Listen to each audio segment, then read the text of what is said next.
일상에서 하나님을 모시는 방법, 이제 이런 제목으로 은혜를 나누려고 합니다.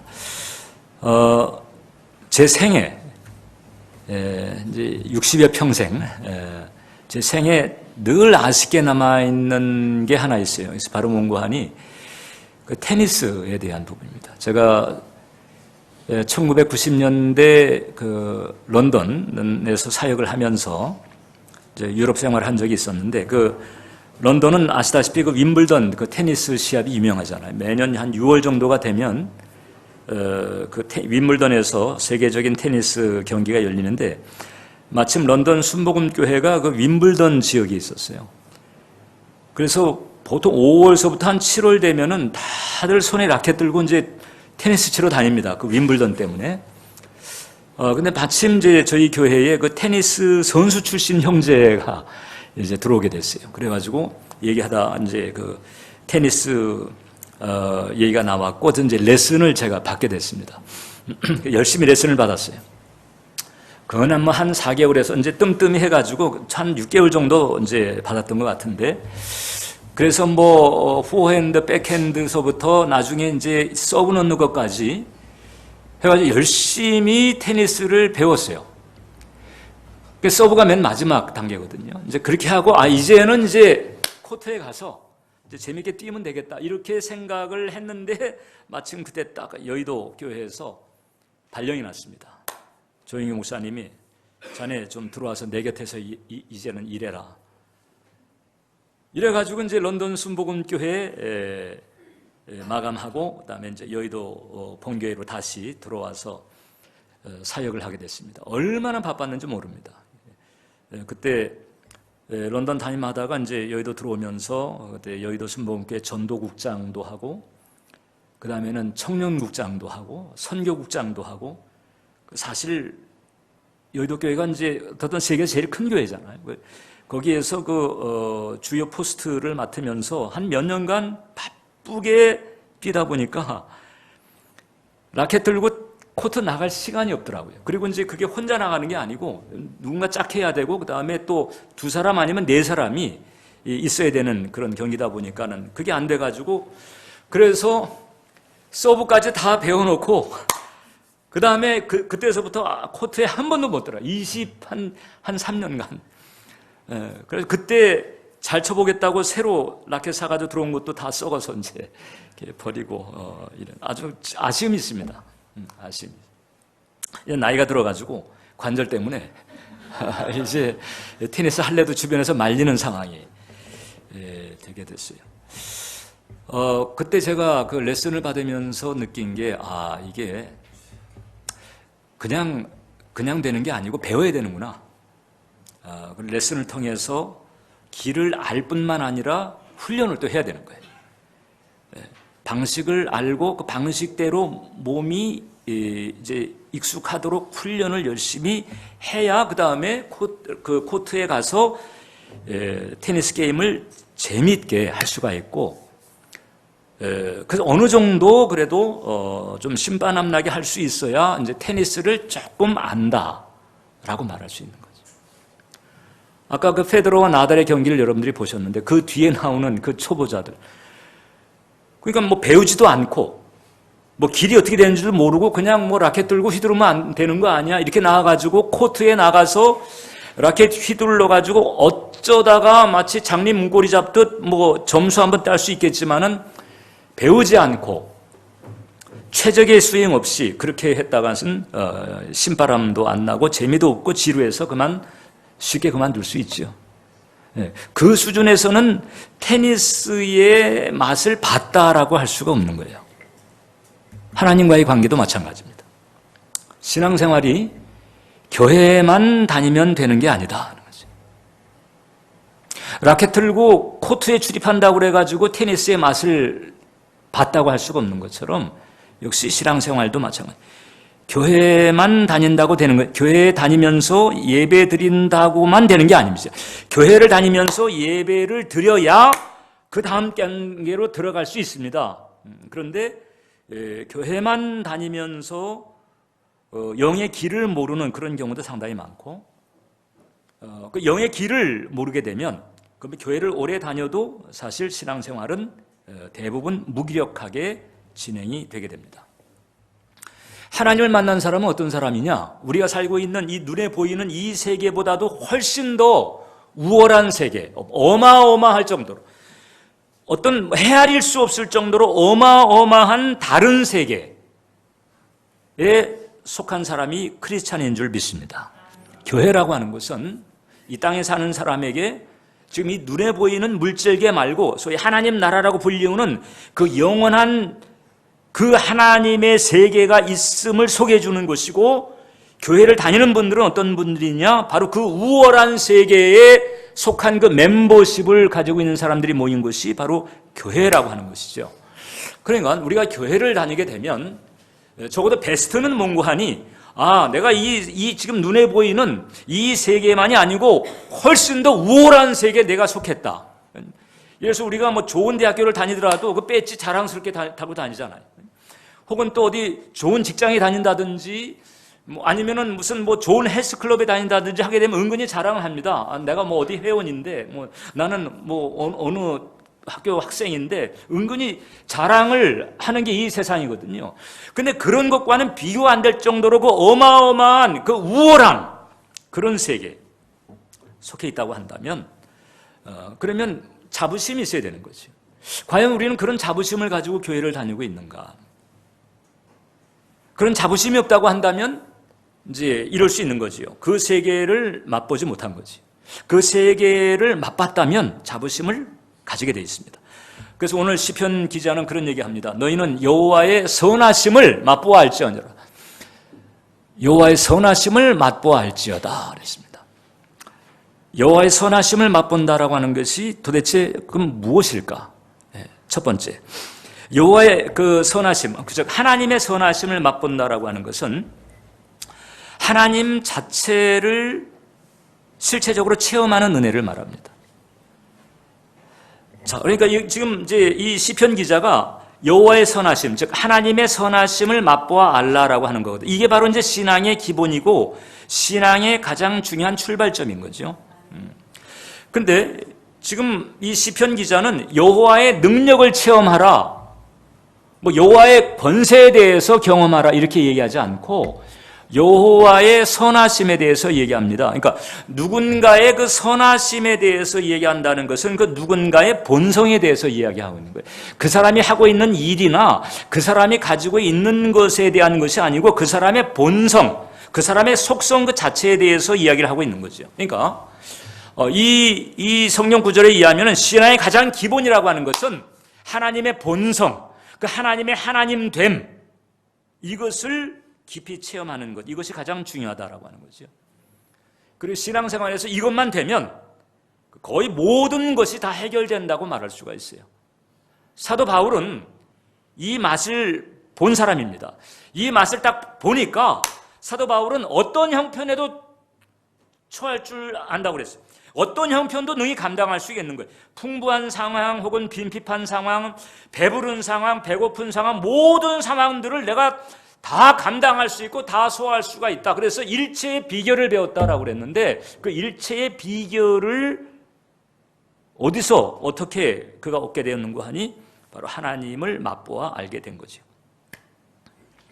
우리가 이제 하나님을 안다는 것에 대해서 이야기할 때 좀 적지 않은 크리스찬들이 이제 오해를 합니다. 교회를 열심히 출석하면 하나님을 아는 것처럼 생각을 합니다. 교회를 열심히 출석하면 하나님을 잘 알게 될 가능성은 많죠. 그러니까 교회를 출석하지 않으면 하나님을 알 수 있는 길은 사실상 없다고 봐도 무방합니다. 그래서 교회를 열심히 다니게 되면 하나님을 잘 알 수 있는 가능성, 그런 확률이 높아지게 되는 거지, 교회 출석이 자동적으로 하나님을 잘 알게 만든 건 아니에요. 어떤 크리스찬은 이렇게 은사 체험, 뭐 예를 들어서 방언을 하게 됐다든지 혹은 뭐 치유를 체험했다든지 그런 그 은사 체험이라든지 혹은 성령의 능력 체험한 것을 가지고 하나님을 잘 아는 것처럼 오해를 합니다. 그것은 하나님을 아는 것하고는 좀 별개지요. 하나님의 능력을 체험한 거지 하나님 자체를 아는 것하고는 별개입니다. 물론 그런 체험을 통해서 하나님이 어떤 분인가에 대해서 더 많이 알 수 있게 되는 기회를 가지게 되지만 하나님의 능력, 하나님이 가지고 있는 것을 아는 것과 하나님 자체를 아는 것은 다르다.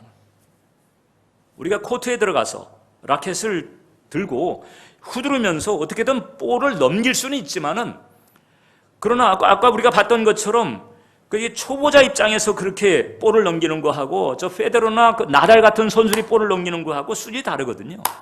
그러니까 적어도 페데러나 혹은 나달 정도 수준이 됐을 때 그 사람들이 내가 이제 테니스를 조금 압니다 하게 되면 맞아, 그럴 거야, 이렇게 인정을 하는 것과 마찬가지죠. 예. 코트 출입하는 것만이 아니고 그 코트에 들어가서 이 좋은 플레이를 할 수 있어야 되는 거거든요. 교회를 다닐 뿐만 아니라 교회에 들어가서 영의 길을 알므로 하나님을 만나는, 하나님의 선하심을 맛보아 아는 이런 체험을 했을 때 그때 신앙이 깊어지게 되는 줄 믿습니다. 네. 이제 교회를 다니는 여러분들이 그 다음에 어디로 가야 될까에 대해서 말씀드리고 있는 거예요. 하나님을 잘 아는 게 우선순위다. 자, 그러면 우리가 이제 그 잘 안다라고 하는 것이 어떤 것인가를 볼 때 어떤 사이가 되었을 때 잘 안다고 할 수가 있을까? 그것은 사랑할 때입니다. 사랑하는 사이가 되었을 때 그때 서로 간에 잘 안다고 말할 수가 있어요. 왜냐하면 사랑할 때는 감추는 게 없어요. 사랑해 보신 분 잘 알겠지만 사랑하게 되면 감추는 게 없어요. 모든 것을 오픈하고 모든 것을 나누죠. 그래서 감추는 게 없기 때문에 사랑하는 사이야말로 진짜 서로를 잘 안다고 할 수가 있어요.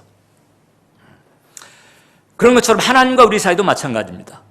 내가 하나님을 잘 안다라고 할 때, 뭐 잘자를 빼놓고 그냥 하나님을 안다라고 할 때조차도 필요한 게 뭔고 하니 사랑인 줄 믿습니다. 인간관계에서도 사랑이 진짜 알게 하는 것처럼 하나님과의 관계에서는 더 말할 나위가 없다는 거죠. 근데 더군다나 요한일서 4장 8절을 보게 되면 사랑하지 아니하는 자는 하나님을 알지 못하라니 이는 하나님은 사랑이시다. 하나님 자체가 또 사랑이라는 거예요.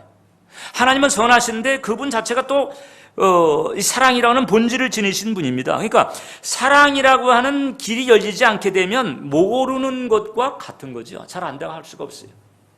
지식적으로 정보 차원에서 알 수는 있지만은 그러나 좋은 관계, 깊은 관계는 될 수가 없습니다. 좋은 관계, 깊은 관계가 되지 않는다면은 서로를 잘 안다고 할 수가 없는 거죠. 그래서 여러분들 교회를 다녀도 하나님과 사이에서 내가 그분을 사랑하는 수준에 이르지 못하게 되면 그럼 이제 어떤 일이 벌어질 수 있을까? 그러면 교회를 다니고 하나님을 알아도 그 하나님을 이제 이용하는 차원에 가게 됩니다. 나를 위해서 하나님을 이용하는 거죠. 절대자를 의지하면서 절대자의 힘을 빌어서 뭐 내 사업 문제 혹은 질병 문제 혹은 여러 가지 인생 문제 해결받는 쪽으로 교회를 다닐 수가 있죠. 그런 사람들이 상당히 많습니다. 그러면 교회를 다니고 있고 교회 문화에도 익숙하지만은 사실상 하나님하고 잘 아는 사이는 아닐 수 있는 거죠. 라켓 들고 코트에는 들어왔는데 계속 헛손질을 하는 그런 수준의 크리스찬들이 교회에 상당히 많습니다. 나는 어떨까? 뭐 예를 들어서 이제 이런 거 가지고 어느 정도 측정할 수는 있어요. 내 삶에 생기는 어떤 문제를 놓고 하나님에게 기댔는데 내가 원한 대로 되지 않았습니다. 그래서 그것 때문에 내가 시험에 들고 그것 때문에 내가 실족하거나 이런 상황이 생긴다면은 하나님과 사랑하는 관계보다는 하나님을 이용하는 관계 쪽에 있었다라고도 볼 수 있는 거죠. 그래서 우리는 어떻든 하나님을 잘 알려고 힘을 써야 된다. 하나님의 선하심을 맛보기 위해서 애를 써야 하는 줄 믿습니다. 그렇게 하셔야 돼요. 그렇게 하셔야 돼요. 근데 그렇게 하려면 이제 두 가지 방법이 하나 있습니다. 하나님의 선하심을 맛볼 수 있는 두 가지 방법이 있는데 첫 번째는 뭔가 하니 이제 그분이 내게 다가오시는 방법이죠. 하나님께서 주도적으로 강권적으로 내게 다가오시는 거죠. 마치 사도행전 2장에 막 성령께서 그냥 강권적으로 강림하셨듯이 내가 의도하지 않았는데 뭐 예배나 혹은 집회 가운데에서 그냥 그분이 내게 확 은혜를 부어주신다든지 이런 차원의 은혜가 있을 수 있습니다. 근데 이것은 우리가 연출할 수가 없어요. 이것은 내가 어떻게 뭐 컨트롤하거나 조종할 수가 없는 거지요. 근데 두 번째 방법이 있는데 이것은 일단 내가 할 수 있어요. 그리고 이 두 번째 방법을 하나님께서는 우리가 기본적으로 잘 행하기를 원하시고 있어요. 뭔가 내가 그분을 알기 위해서 힘쓰는 것입니다.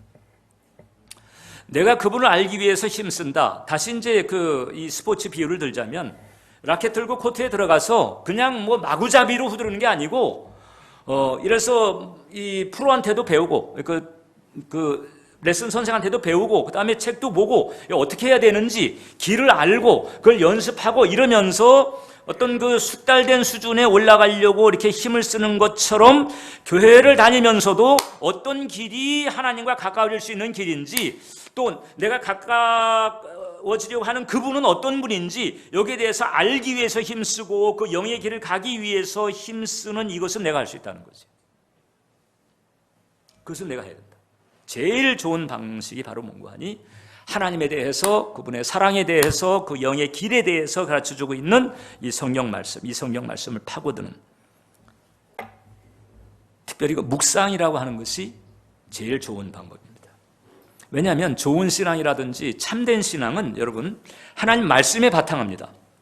로마서 10장을 보게 되면 그러므로 믿음은 들음에서 나며 들음은 그리스도의 말씀으로 말미암았느니라. 믿음은 근본적으로 말씀에서 말미암는 거예요.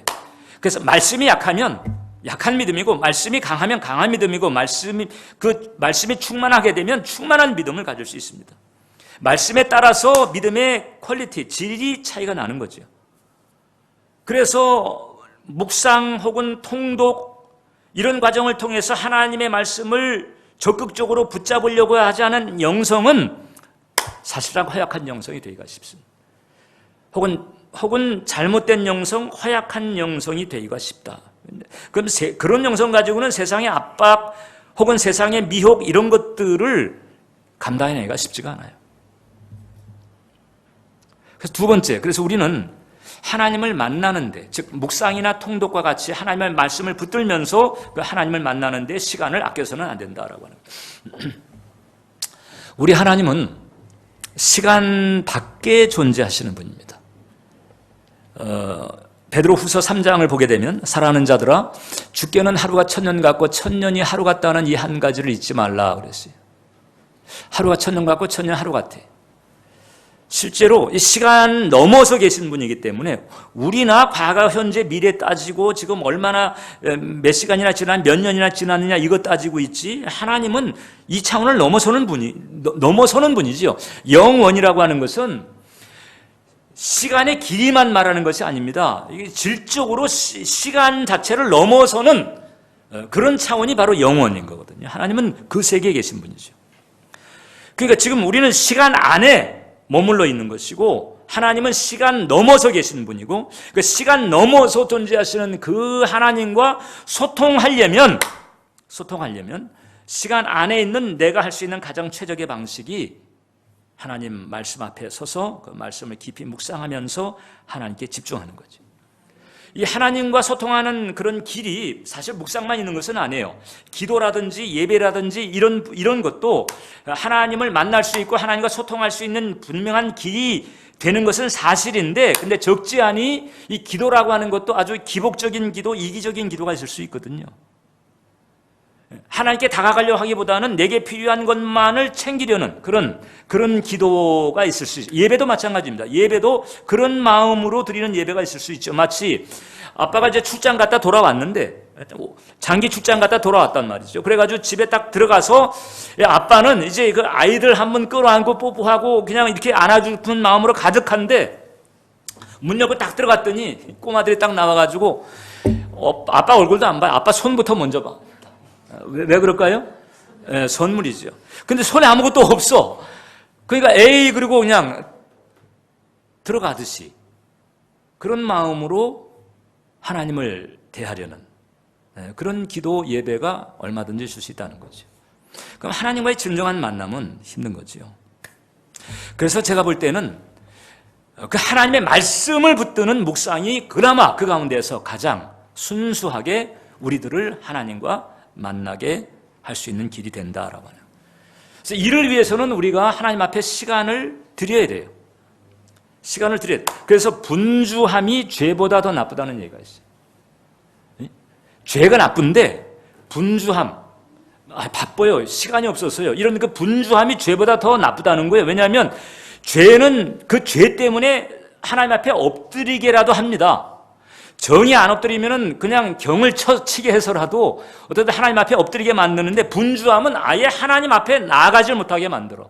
바빠서 예배 못 드리고, 바빠서 기도 못하고, 바빠서 묵상 못하고, 그래서 아예 하나님 앞에 나아가질 못하게 하기 때문에, 그래서 분주함이 죄보다 더 나쁘다는 얘기가 있어요. 이러면 안 된다는 거죠. 그러면 하나님과의 질적인 그런 관계는 좋아질 수가 없습니다. 여러분, 우리가 만나는, 제가 여러분들하고 1대1로 만나는데 자꾸 만나가지고 시간을 자꾸 본다고요. 네. 한 2, 3분 간격으로 계속 시계를 보고 또 이렇게 또 시계를 보고 그러면 여러분들 그걸 이제 저 호남 쪽 사투리 빈정상한다고 그럽니다. 네. 이분은 나하고 지금 만남이 이게 뭐 의미가 없는가 봐. 나를 존중하지 않는 것 같네. 이렇게 되거든요. 근데 우리가 주님을 만날 때 자꾸 시간을 의식해버리면, 그럼 이제 주님이 빈정이 상하시는 거죠. 얘는 지금 나하고 만남이 크게 의미가 없는가 보네. 그래서 시간을 뚝 떼서 주님 앞에 드리는 결단이 필요하다. 그리고 지금 제가 여러분들에게 이제 말씀을 묵상하는 것에 대해서 말씀을 드렸는데, 여러분, 묵상이라고 하는 게 내가 뭐 이 묵상을 위해서 딱히 무슨 인생의 대대적인 전환이 뭐 필요한 게 아닙니다. 사실상 우리는 묵상하는 존재예요. 근본적으로 묵상하는 존재. 예. 하나님 아닌 다른 것을 묵상해서 그래요. 예. 돈을 묵상한다든지, 혹은 어떤 경우는 슬픔을 묵상하는 경우도 있어요. 과거지사를 묵상하는 사람도 있고, 음란을 묵상하는 사람도 있고, 우리는 뭔가를 늘 묵상하고 있어요. 묵상하는 존재입니다. 그러니까 이제 제가 여러분에게 말씀드린 것은 묵상의 내용만 바꾸면 되는 거예요. 묵상의 내용만. 무엇으로? 돈, 슬픔, 음란 이런 것들 제껴놓고 그냥 그것을 뽑아내고 거기에 말씀만 집어넣으면 되는 거죠. 네. 드라마 묵상하는 사람들도 얼마나 많죠. 네. 말씀으로 그 바꾸기만 하면 되는 거예요. 뭐 아주 희한한 무슨 노력이나 뭐 이런 게 필요한 게 아닙니다. 바꿔치면 되는 거죠.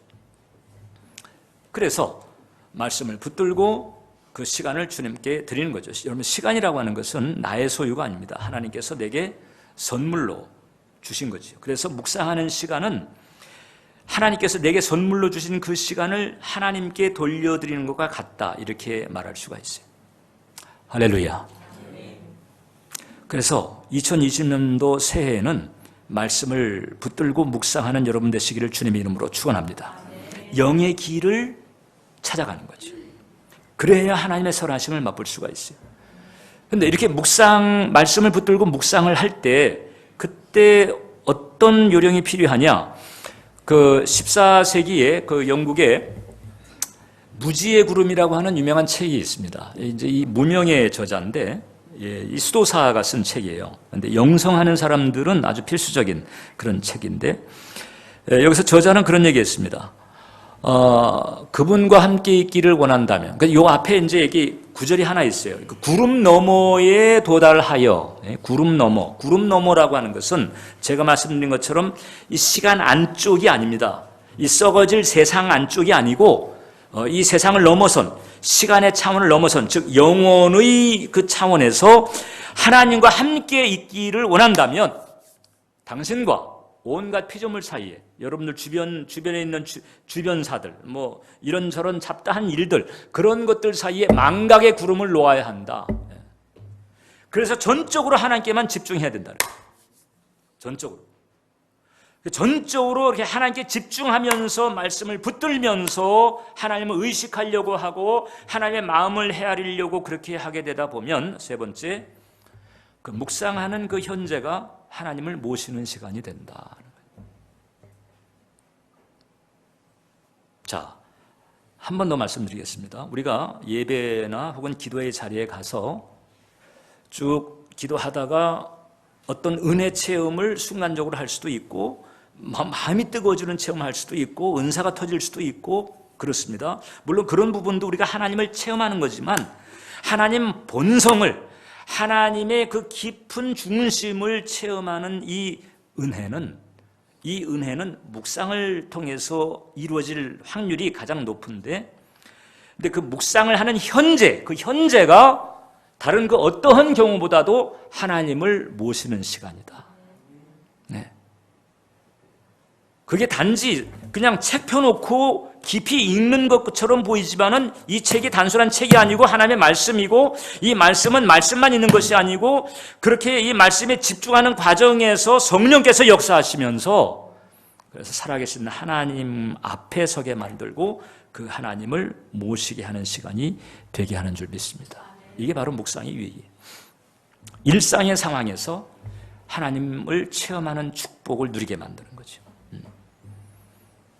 위기적인 만남이 아니에요. 우리는 때로 이제 병들거나 하고 문제를 겪었을 때 그냥 막 그때 다급해가지고 막 절박해서 하나님을 외치고 하나님 역사해 주세요. 그래서 하나님을 체험하려고 하잖아요. 그 위기적인 상황에서. 근데 이 묵상이라고 하는 것은 그 위기적인 그 버겁고 고달프고 그 끔찍한 그런 위기적인 상황이 아니고 그냥 일상의 상황에서 나로 하여금 하나님의 현존 앞에 나아가게 만드는 축복의 길이다라고 하는 거죠.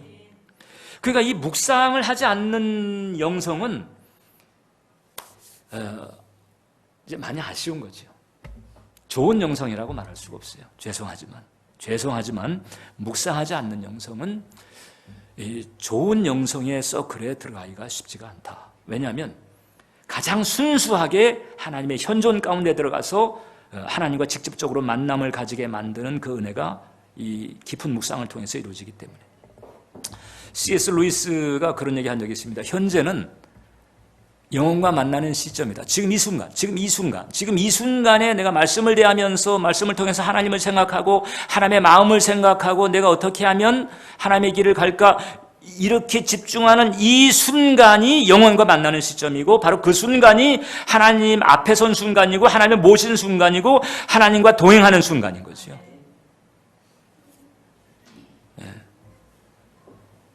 현재 지금 이 순간에 하나님께 집중하려고 전심을 다하는 거지. 그때 만남이 시작되고요. 자꾸 이렇게 하다 보게 되면 그 만남이 깊어집니다. 그래서 아브라함처럼 소통하게 돼요. 소돔과 고모라 이제 내가 좀 끝장내야 되겠다. 그랬더니 아브라함이 하나님하고 어떻게 박연했습니까? 하나님 그러지 마시고 40명 의인 50명에서 40명, 30명, 20명, 10명까지 이렇게 하나님하고 아브라함 사이에 서로 이렇게 내고가 이렇게 이게 붙잖아요. 그런 사이가 될 수 있는 거죠.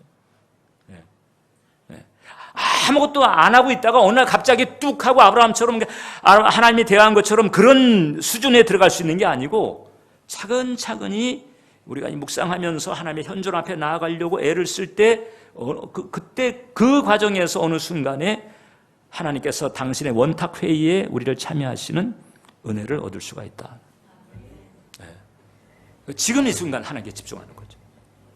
지금 이 순간에 하나님께 집중하는 그 순간이 우리에겐 커다란 축복인 거예요. 그래서 이 조한 리버스라고 하는 사람이 그런 얘기했습니다. Yesterday is history. 어제는 역사이고 지나간 과거죠. Tomorrow is mystery. 내일은 뭐 어떤 일이 벌어질지 우리가 알 수가 없어요. 신비예요. 그런데 today is God's gift. 오늘은 하나님의 선물이에요. 오늘은 하나님의 선물. 그래서 그 하나님의 선물이기 때문에 그래서 that's why it is called the present. 이 present라고 하는 단어가 현재라고 하는 뜻도 있지만 선물이라고 하는 뜻도 있잖아요. 현재와 선물. 현재가 선물인 거죠. 하나님의 선물이. 이 선물을 풍성히 누리는 여러분 되시기를 주님의 이름으로 축원합니다. 지금 바로 이 순간 하나님 말씀을 대한 이 순간 하나님 말씀에 빠져드는 이 순간이 일상에서 당신을 모시게 하는 길로 우리에게 열려진 거죠. 이 길이 가다 보게 되면 하나님과의 소통이 열릴 뿐만 아니라 이제 그 소통의 과정을 통해서 그 하나님의 은혜, 하나님의 권세, 하나님의 생명이 내게 흘러 들어오면서 사도 바울이 말했던 것처럼 어떤 상황에도 처할 줄 알고 감당할 수 있게 만드는 그 하나님의 파워가 우리의 삶에 풀어지게 되는 거예요. 그렇기 때문에 마지막으로 우리는 이 묵상과 순종을 통해서 하나님과 동행하는 길을 가야 될 줄 믿습니다. 성경을 보게 되면 아담의 7대손 에녹이 있습니다. 에녹은 죽음을 보지 않고 그냥 하늘로 올라간 사람이에요. 성경에 보면 이제 그런 사람이 에녹 말고 또 엘리야가 있죠. 죽음을 보지 않고 그냥 천국으로 그냥 들어간 거죠. 그럼 어떻게, 우리가 이제 엘리야에 대해서는 여러 가지 많이 알잖아요. 과연 참 엘리야는 하나님께서 그러실만 했어. 근데 에녹을 보게 되면 에녹은 뭘 어떻게 했는지 성경이 소개를 하고 있지 않아요. 딱 하나가 있는데 에녹이 300년간 하나님과 동행했다. 300년간 하나님과 동행하다가 그 다음에 하늘로 죽음을 보지 않고 올라간 거죠. 그러니까 에녹이나 엘리야나 이제 우리가 지금 기대하고 있는 휴거 같은 상황이 벌어진 것 같아요. 살아있는 채로 올라가다가 어느 시점에서 신령한 몸으로 변화되는 그런 축복을 주신 것 같아요. 근데 그 에녹은 하나님과 동행했다는 거죠. 하나님과 동행한다고 하는 것이 도대체 어떤 것일까? 에녹 때에는 여러분 성경이 없었습니다. 성경이 없었다면, 성경이 없는 시절에도 하나님과 동행했다면 그것도 틀림없죠. 에녹이 하나님과 늘 소통한 거지요. 소통한 거지. 하나님과 교제하고 소통하는 그런 삶을 통해서 하나님의 뜻을 따르는 삶을 산 거지요. 소통이 있었고 순종이 있었습니다. 근데 그 순종이 억지로 혹은 의무감으로 하는 것이 아니고 기꺼운 마음으로 사랑에 바탕한 순종을 한 거지요. 순종을 해도 억지로 의무감으로 마지못해 하는 순종이 있습니다. 그러면 사람 사이에도 그런 걸 알게 되면 아쉽죠. 아쉽죠. 나한테 잘해주는데 막 억지로 하는 거야. 그걸 내가 알았어요. 그럼 내가 기뻐요? 아니면은 서운해요? 아쉽죠. 아쉽죠. 순종은 하고 있지만 억지로 하고 있어요. 그것은 주님께도 사실 기분 좋은 것은 아니죠. 근데 에녹은 기꺼이 사랑으로 순종을 했던 것 같아요. 그걸 놓고 그냥 하나님과 동행했다. 그러다 보니까는 뭐 죽음이라고 하는 어떤 절차 조치 없이 그냥 하나님께서 이제 당신 연대로 불러들이신 거죠. 지금 이 시절에 내가 하나님과 동행한다라고 하는 것은 어떻게 나타날까? 그것도 기쁨으로 동행할 수 있어야 되고 사랑으로 동행할 수 있어야 되는데 어떻게 그것으로 내가 할 수 있는가? 다시 말씀드립니다. 하나님 말씀을 붙들고 붙든 그 말씀에 기꺼이 사랑으로 순종하는 길, 이게 바로 주님과 동행하는 길인 줄 믿습니다. 그게 동행인 거죠. 그게 이 땅에서 내가 트라이할 수 있는 가장 베스트예요. 그 이외에 하나님께서 강권적으로 내게 은사도 주시고 능력도 주시고 신비한 체험도 주시고 그것은 이제 그분의 주권을 따라 하실 일입니다. 내가 할 수 있는 것은 그거죠. 묵상과 사랑에 바탕한 순종. 이것이 신앙의 베스트인 줄 믿으시길 바랍니다. 이런 영성이 있게 되면 그 영성을 통해서 살아계시는 하나님이 그 사람을 통해서 삶의 현장에 역사하시는 거죠. 여러분, 우리가 신앙의 길을 갈 때 종종 그 혼적인 것을 영적인 것으로 착각하는 경우가 있습니다. 혼은 혼이지 영이 아니에요. 혼적인 영역은 아무리 열심히 해도 영이 아니기 때문에 그래서 하나님과의 만남이 이루어지지가 않습니다. 그래서 이 혼이 영적인 것처럼 치장한 그것을 우리는 이제 종교라고 합니다. 종교는 영적인 포장을 했어요. 그럴듯하게 보이지만 그러나 내용은 육과 세상으로 가득 차 있습니다. 미국에 이제 그 큰 교단들이 많이 있는데 미국에서 거의 뭐 대규모 교단, 가장 큰 교단처럼 알려진 데가 남침내 교단이에요. 사우던 베프티스트. 이 남침내 교단인데 이 남침내 교단에서 컨퍼런스를 열었는데 그 지도자들이 모여가지고 이제 이런 탄식이 나왔다는 거죠. 뭔가 하니 미국에서 가장 큰 교단의 그 교회에 다니는 크리스찬들을 놓고 이 지도자를 딱 분석했을 때 100명 중에서 정말 구원의 확신을 가지고 주님을 기꺼이 따라가는 사람들의 퍼센테이지가 5%. 그러니까 지도자들이에요. 그러니까 남침내 교단에서 어렸을 때서부터 자라가지고 그 교단의 지도자가 된 그런 사람들이 겪어보니까 5%, 그래서 저도 이게 눈을 의심할 정도, 그 자료를 보고 눈을 의심했어요. 아니, 그래도 미국인데, 남침내 교단인데, 5%라고? 그래도 좀 너무 좀 박한 그런 평가인 것 같다는 생각이 사실 아직도 지워지지 않고 있지만 그런 그게 현실이라고 하는 거예요. 그럼 100명 중에서 그럼 5명만 제대로 중생의 확신과 그리고 주님에 대한 기꺼운 순종으로 믿음의 길을 가고 있다는 얘기인데, 그럼 나머지 95명은 어떤 상태로 교회를 다니고 있느냐? 종교적인 기대감 혹은 종교적인 의무심이죠. 종교적인 기대감, 좋게 말해서 종교적인 기대감이라고 그랬지, 적나라하게 표현하게 되면은 기복주의죠. 기복주의. 내 앞가름, 내 인생, 내 식구들, 내 자녀, 내 남편, 내 인생 챙기려고 하나님을 수단화하는 것이 바로 기복주의잖아요. 그 다음에 종교적인 의무감으로 교회를 다니는 거예요. 뭔가 아무튼 얻기 위해서, 도달하기 위해서 어떤 걸 행위를 하는 거죠. 교회 출석 혹은 봉사. 이런 바탕에 있는 사람들이 적지가 않다는 거죠. 우리는 어떨까? 여러분들은 어떨까? 교회를 다녀도 이 혼적인 수준에 있는 사람은요, 계명을 깨거나 골치 아픈 일은 하지 않습니다. 근데 하나님의 소통은 없어요. 왜냐하면 영이 있지 않기 때문에 그렇죠. 교회를 다녀도 혼적인 수준에 있는 사람은 이성적이고 지성적이고 때로는 윤리적일 수 있지만은, 그러나 사랑에서 오는 감동, 사랑의 불길은 없습니다. 왜냐하면 하나님은 사랑이신데, 근데 그 사랑이신 하나님이 영이거든요. 그럼 그것도 영하고 연결이 돼야 되는데 이 혼의 수준만 있으니까 사랑의 감동이나 불이 없어요. 그러니까 교회를 다녀도 하나님 존재에 대한 확신이라든지 하나님 관계에 대한 확신은 자신이 없는 거죠. 혼적인 수준에서 교회를 다니는 사람은 좋은 사람으로 불리울 수는 있습니다. 그러나 영적인 사람으로 불리워지기는 힘들죠. 새해를 맞이하면서 우리의 신앙을 잘 점검을 해야 된다라고 하는 거죠. 가장 베스트는 뭔고 하니? 하나님 말씀을 전적으로, 왜? 제가 기도나 예배의 중요성을 제가 평가절하하는 거 아니에요. 절대 아닙니다. 기도 예배 중요합니다. 근데 기도 예배가 이게 이기주의라든지 기복주의에 물들 수 있다는 거잖아요. 그나마 가장 순수하게 하나님의 뜻을 헤아릴 수 있는 세팅이 묵상이라고 하는 건데, 묵상하지 않으면 말이죠. 죄송합니다만 묵상하지 않는 영성은 그 중심에 어떤 게 도사리고 있는지 잘 모르는 거예요.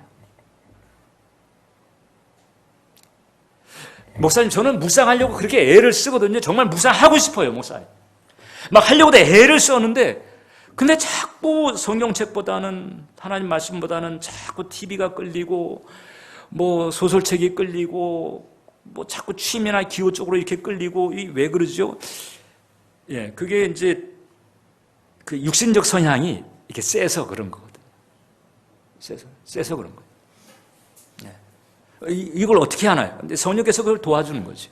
정말 여러분들이 갈망의 마음을 가지고 하나님 말씀 앞에 서는 그 자리에 나와서 어떻든 묵상의 내용만 말씀으로 바꿔가지고 그 앞에 집중하면서 주님을 모시려고 이렇게 하게 되면 성령께서 도와주시기 때문에 그런 변화가 오게 되는 줄 믿습니다. 그런 변화가 있게 되면 그 은혜로 어떤 시험이나 골짜기라도 감당할 수가 있어요. 감당할 수가 있어요. 그리고 성경 말씀을 붙들면 그 성경 말씀은 좌와 날선 어떤 검보다도 예리해서 나의 영과 혼과 및 관절과 골수를 찔러 쪼갭니다. 그래서 거짓된 것, 아주 교묘한 것, 이런 것들을 분별하게 만들고 띄어내게 만들고 정말 그 하나님의 중심에 가게 만드는 거죠. 2020년 시작하시면서 시간을 떼서 성경을 펼치고 주님, 제가 지금 주님을 모십니다. 주님, 이 말씀을 통해서 제게 말씀해 주시옵소서. 마음을 기울이면서 받은 그 말씀을 붙들고 사랑의 바탕은 순종으로 주님과 동행하는 여러분 되시기를 주님의 이름으로 축원합니다. 기도하겠습니다. 하나님 우리 아버지, 오늘 주께서 우리에게 어떻게 하면 영의 길로 갈 수 있는지 나누게 하심을 감사합니다. 살아계신 하나님 우리 아버지, 우리가 혼적으로 혹은 어떤 육신적으로 혹은 세상적으로 하는 것이 아니라 영의 길을 갈 수 있도록 도와주시옵소서. 제대로 영의 길을 갈 수 있도록 묵상을 할 수 있게 도와주시고, 묵상하는 그 순간에 주님을 모시며 또 주님과 동행하는 축복이 우리 모든 예배자들에게 임하게 해 주시옵소서. 예수님의 이름으로 기도합니다.